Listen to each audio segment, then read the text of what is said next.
अब बात एक आती है, एक बहुत बड़ा मुद्दा है रेलवे का, कि रेलवे ने 2000, अब मैं थोड़ा गुस्से में भी आ सकता हूं रेलवे वाली बात पे, क्योंकि ऑलरेडी रेलवे बहुत गलत कर चुकी है।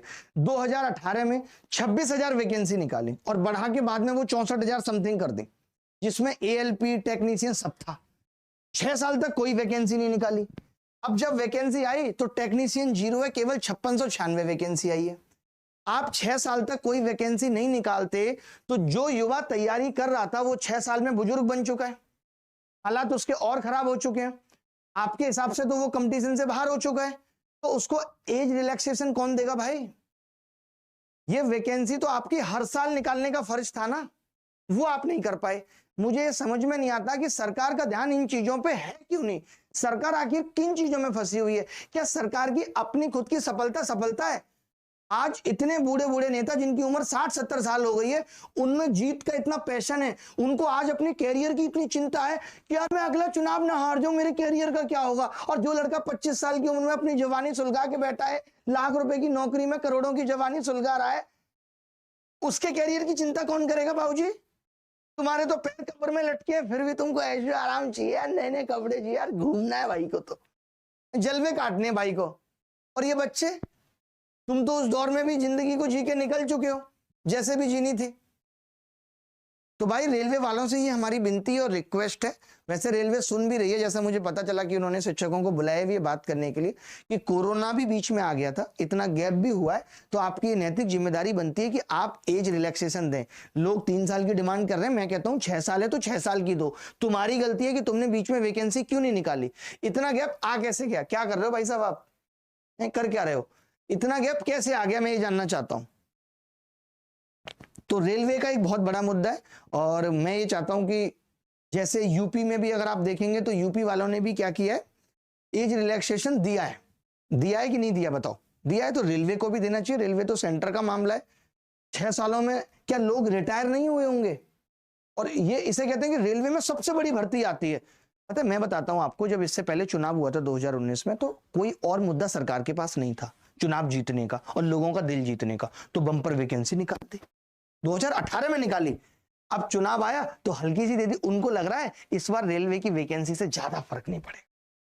क्यों नहीं पड़ेगा? एमपी में भी कहां पड़ा, कोई वैकेंसी नहीं आई, हम तो चुनाव जीत गए। राजस्थान में भी कहां पड़ा, नहीं पड़ा, कहीं फर्क पड़ ही नहीं रहा। तो सरकार को लग रहा है क्या यार, वैकेंसी निकाल, छोड़ो, कुछ नहीं रखा इन बातों में। लोगों के हाथ में तो खुरपे आ रहे हैं भाई साहब, उसकी तो चिंता करो। तो जितना भी हो सकता है शिक्षकों से भी और बच्चों से भी ये विनती है कि जितना सोशल मीडिया पर ट्विटर कैंपेन कर सकते हैं, ताकि सरकार तक, रेल मिनिस्ट्री तक ये बात पहुंचे और रेल मिनिस्ट्री को जगाने का काम करे। ये काम हम लगातार जारी करते रहेंगे। बाकी हमारी टीम भी ट्विटर पे आप देख रहे होंगे पूरी तरह एक्टिव है, और हम भी लगे हुए हैं कि ऐसा हो, बच्चों के साथ कभी गलत ना हो। क्योंकि ये जो बच्चों के साथ आज गलत हो गई, उनको 60 साल तक वो सफर करेंगे। अच्छी शादी नहीं होगी, पत्नी पूरी जिंदगी ताने देती रहेगी, क्या किया था तुमने। उसको तुम बताओगे कम वैकेंसी आएगी तो कहेगी 2018 में तो बहुत ज्यादा आई थी, तो तुमने क्या उखाड़ लिया था। तो पत्नी के ताने भी जिंदगी भर सुनने। फिर बच्चों को 2 बार पढ़ने के लिए बोल दोगे, बेटा पढ़ ले, तो कहे तुम तो बहुत पढ़ गए हो। तो पूरी जिंदगी नरक बन जाती है अगर आपके पास एक नौकरी नहीं है। बहुत मुश्किल हो जाता है जीना। हर कोई गली मोहल्ले में फूफा चाचा साला सब ताने दे के निकल जाते हैं। तो सरकार से विनती है कि उनके दर्द को समझे, क्योंकि आपके तो बच्चे भी नहीं है मैक्सिमम के, तो आपको पता नहीं है कि दर्द क्या होता है कि जब किसी का बच्चा 30 साल 32 साल का हो जाए और उसके पास कोई नौकरी ना हो, पिता की छाती पे दाल धर रहा हो। उसके बाप से पूछिए, उसकी माँ से पूछिए कि उनके दिल पे क्या बीतती है। और प्रॉपर कैलेंडर निकलना चाहिए, जैसे हर चीज का प्रॉपर कैलेंडर निकलता है। इस तारीख को क्या होगा, उस तारीख को क्या होगा, हर एक बात फिक्स होती है। 1 तारीख को बजट आएगा, 24 मार्च से चुनाव स्टार्ट होंगे, 26 को रिजल्ट आ जाएगा, भाई साहब कहाँ से लड़ेंगे, बहन जी कहाँ से लड़ेंगी, लड़ के कब तलाक हो जाएगा, ये सब चीजें फिक्स होती हैं। तो फिर सरकार, रेलवे हो चाहे यूपी वाले हो, ये एग्जाम का प्रॉपर कैलेंडर क्यों नहीं निकाल सकते? निकालना चाहिए, बिल्कुल निकालना चाहिए। और किसी को अगर मेरी बात खराब लग रही है तो ये सब सच है जो मैं कह रहा हूँ, और सच कहना कोई बगावत नहीं है। जो भी सरकार गलत करेगी युवाओं के साथ, हम सबका फर्ज है कि बच्चों के लिए लड़ें। इल्जाम चाहे जो लगा लो, हम सच बोलते रहेंगे। वक्त ही बच्चों को बागी बना रहा है, हालात इन्हें जगा रहा है, क्या करे। मुश्किलें मजबूर कर रही हैं बोलने पे, आवाज उठाने पे। पहले लोग इतनी आवाज नहीं उठा रहे थे ना, 2018 में नहीं उठाई उतनी, लेकिन जब आप लगातार गलत करोगे तो सबकी सहने की क्षमता खत्म होती है। और फिर बच्चा हर एग्जाम के लिए लड़ाई क्यों करे? बच्चा पढ़ाई करे या रोज आंदोलन करे, ये बताइए। ये तो सरकार की जिम्मेदारी है।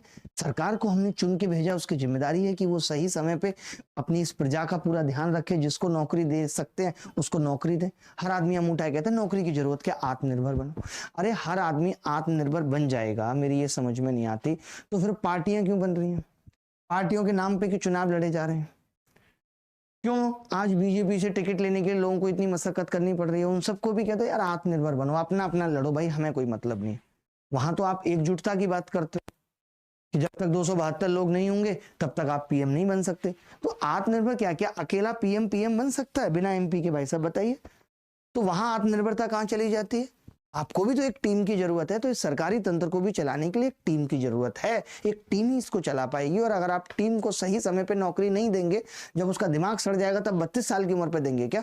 24 साल में उसके दिमाग को जिस डायरेक्शन में चाहते हैं हम ढाल सकते थे और सरकार और इस देश के विकास में उसके दिमाग का इस्तेमाल कर सकते थे, वो हमने नहीं किया। हमने तो उसको 4 साल 5 साल फ्रस्ट्रेट कर दिया।